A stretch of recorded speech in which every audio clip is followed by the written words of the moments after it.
Zoe hits me in the face with a brick. But I remember thinking to myself, I'm little arms packing some power. Don't fuck with Zoe Kravitz. You might get your shit cracked. I got this call about this movie, Vincent N Roxxy, and Kid Cudi's gonna be in it. And you're gonna be playing opposite of him most of the time.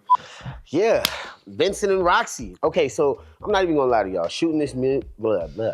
Every time I'm gonna talk, I'll be like, fuck, I'm nervous. Cut the shit. All right, so anyway, shooting this movie was an experience, to say the least, because it gave me a different perspective on film just in general, you know, because it was really made by real friends. Like Gary and Keith were really in the mud together, and you could tell. One of them was doing the writing and one of them was doing the directing, and it was just like, for the first time, I mean, there were people who I didn't have to address like formally. You know, they was just like actual cool motherfuckers. They was so down to earth and just so real. We had a real serious camaraderie happening, you know, and they were huge fans of mine. So I didn't even have to audition for the role. I get this call from my agent and he's like, yeah, Jason.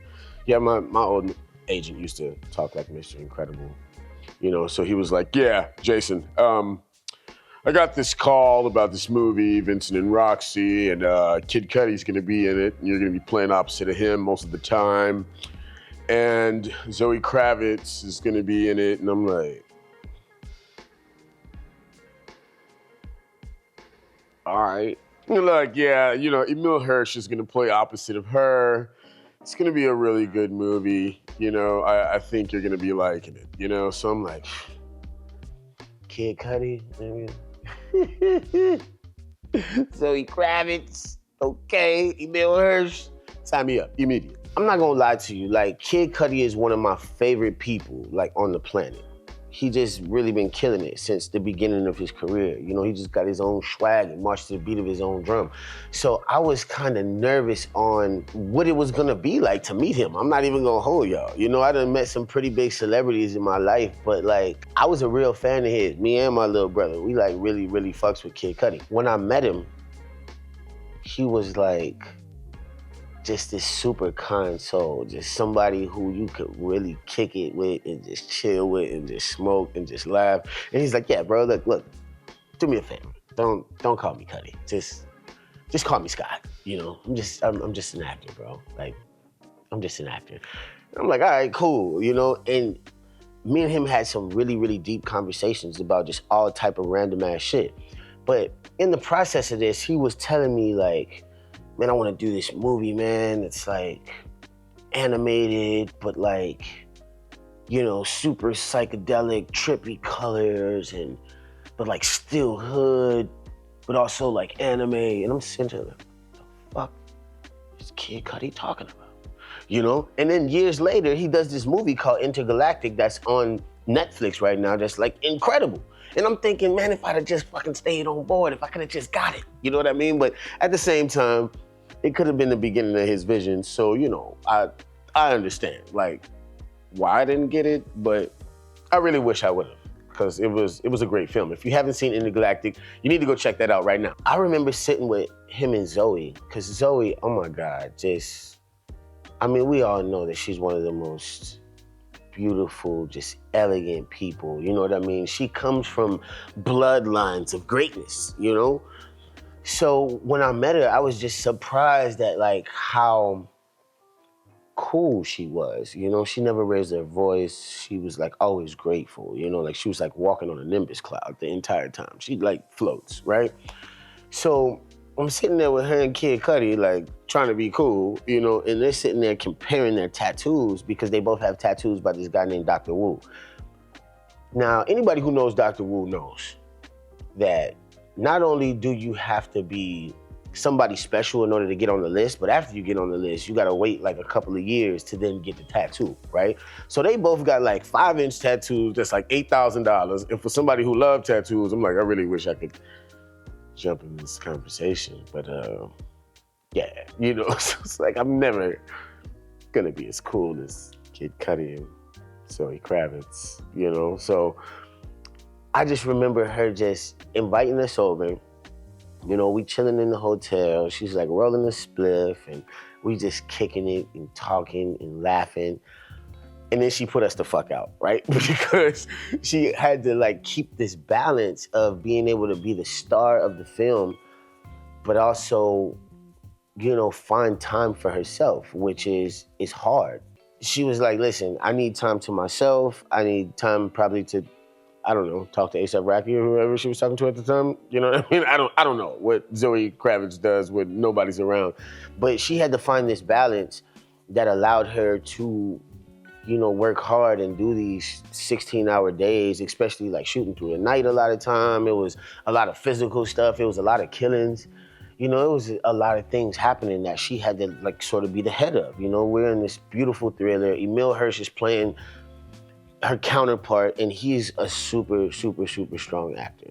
A lot of times shooting movies, you got to remind yourself that you got the best job in the world and that you really are living the dream. And sometimes you got to just drink a Coke and a coffee and say, I got the best fucking job in the world. I was really proud of the way that Zoe handled herself. So there's this point where she like, kills me and like disfigures my face, and she's like stumping my face out, and it's super brutal, because at first she's standing over me and tries to shoot me, and the gun starts to like click, right?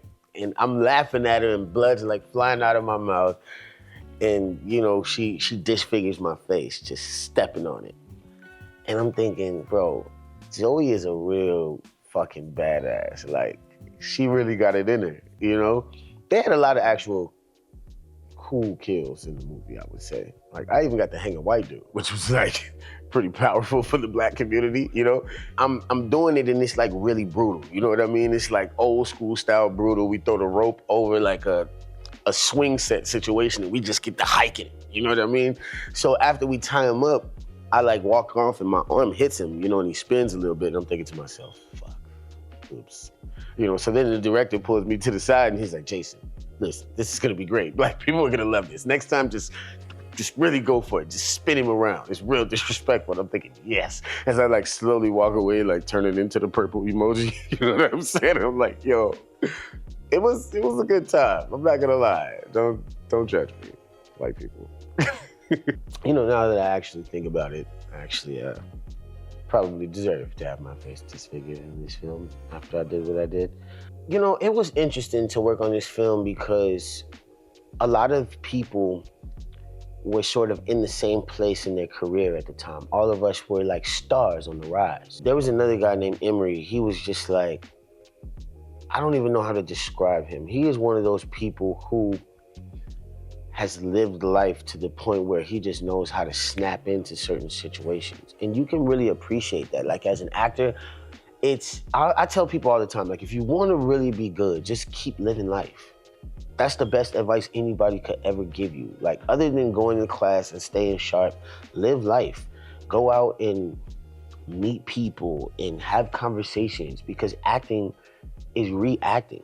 And the more situations that you've been in, the more you know how to react to them. So another lifelong friendship that I made on this film was my friend Charlize. She was the costume director.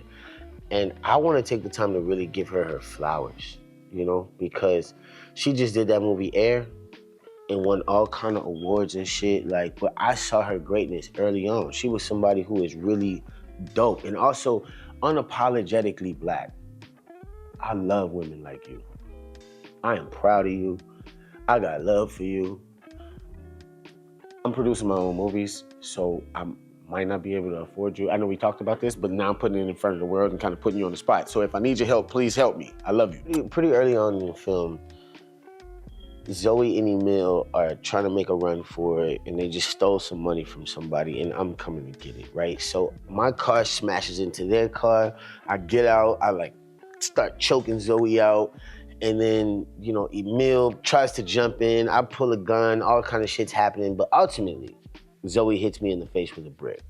Now, it was a fake brick, but I remember thinking to myself, I'm gonna arms packing some power. You know what I mean? Like, don't fuck with Zoe Kravitz. You might get your shit cracked. Like, for real. You know what I mean? Overall, I think Vincent N Roxxy was an amazing film to make because it just gave me a different love for film and a different respect for independent filmmakers. Like, go out there, try it, do it. This shit could become possible. Oh, yes, and yeah. See you bitches on the other side. You like that? You wanna see more videos like that? I mean, you can watch this one right here, or you could just, like, subscribe. What a subscribe button at? It's somewhere. Do it, okay? Like, share, subscribe, and then watch the next video. I'm gonna holler at you.